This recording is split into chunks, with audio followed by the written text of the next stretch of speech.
بسم اللہ الرحمن الرحیم الحمد للہ رب العالمین والصلاة والسلام علی اشرف الانبیاء والمرسلین نبینا محمد وعلی آلہ واصحابہ اجمعین ومن تبعهم بإحسان الى یوم الدین اما بعد قال النبی صلی اللہ علیہ وسلم افضل الصیام بعد رمضان شہر اللہ المحرم وافضل الصلاة بعد الفریضہ صلاة اللیل۔ صحیح مسلم کتاب الصوم باب فضل صوم المحرم، رقم الحدیث 202۔ میرے بزرگوں، دوستوں اور اسلامی بھائیوں اور بہنوں، السلام علیکم ورحمۃ اللہ وبرکاتہ۔ محترم سامعین و سامعات، آج کے درس میں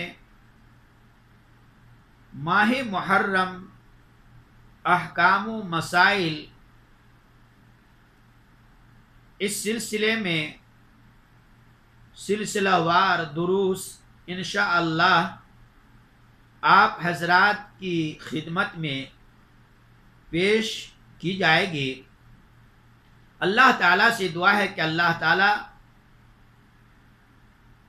مجھے بھی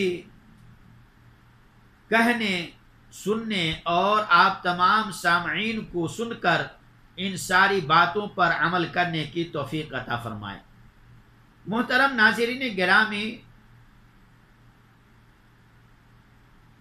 اس ماہ مبارک میں مطلقاً کسی بھی دن روزہ رکھنا رمضان کے بعد سب سے افضل روزہ شمار ہوتا ہے۔ نیز 9 اور 10 محرم یا 10 اور 11 محرم کا روزہ رکھنا اور بھی زیادہ فضیلت کی چیز ہے۔ چنانچہ صحیح مسلم کی حدیث آپ کے سامنے رکھی گئی ہے، جس کا ترجمہ یہ ہے کہ رمضان کے روزوں کے بعد سب سے افضل اللہ کے مہینہ میں محرم کے روزے ہیں، اور فرض نماز کے بعد سب سے افضل رات کی نماز یعنی تہجد کی نماز ہے۔ حضرت ابن عباس رضی اللہ عنہ فرماتے ہیں، ہینا صام رسول اللہ صلی اللہ علیہ وسلم یوم عاشوراء وامر بصیامہ قالوا یا رسول اللہ صلی اللہ علیہ وسلم انه یوم تعظمه اليہود والنصارى فقال رسول الله صلی اللہ علیہ وسلم فاذا كان العام المقبل ان شاء الله صمنا اليوم التاسع قال فلم يأتي العام المقبل حتى توفي رسول اللہ صلی اللہ علیہ وسلم۔ صحیح مسلم کتاب الصیام، رقم الحدیث 1134۔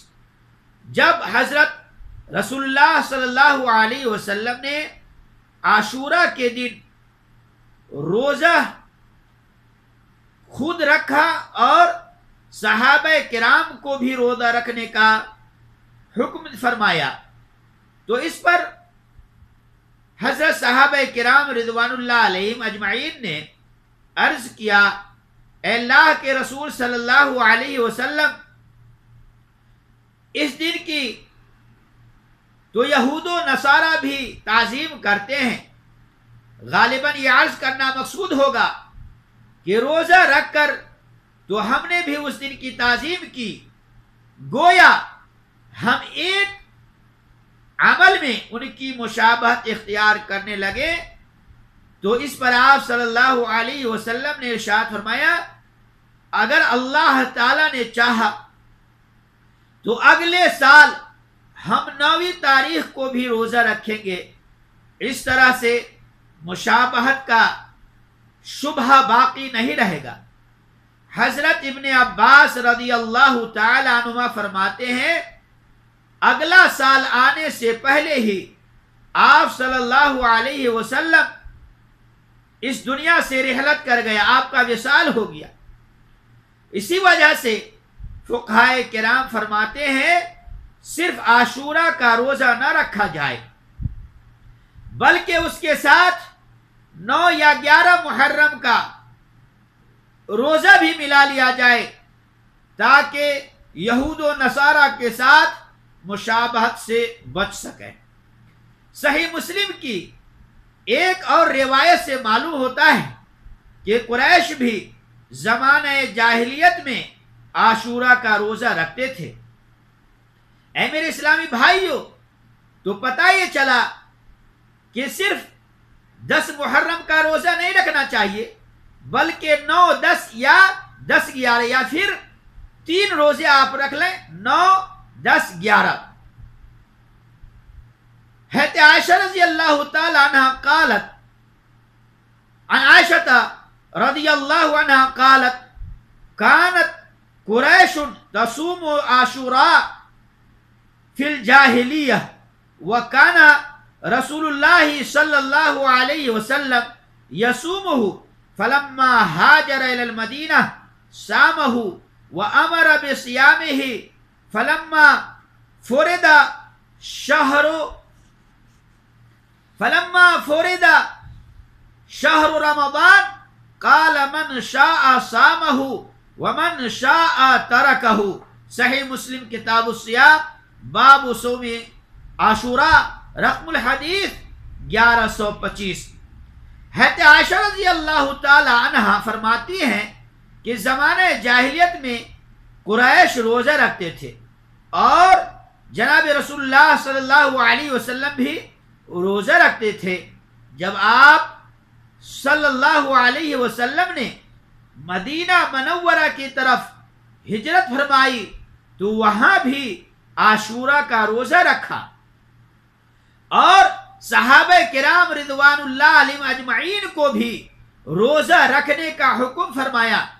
پھر جب ماہ رمضان میں روزہ رکھنے کی فرضیت کا حکم آیا تو آپ صلی اللہ علیہ وسلم نے لوگوں کو اختیار دیا کہ چاہیں تو عاشورہ کا روزہ رکھے اور اگر نہ چاہے تو عاشورہ کا روزہ نہ رکھے۔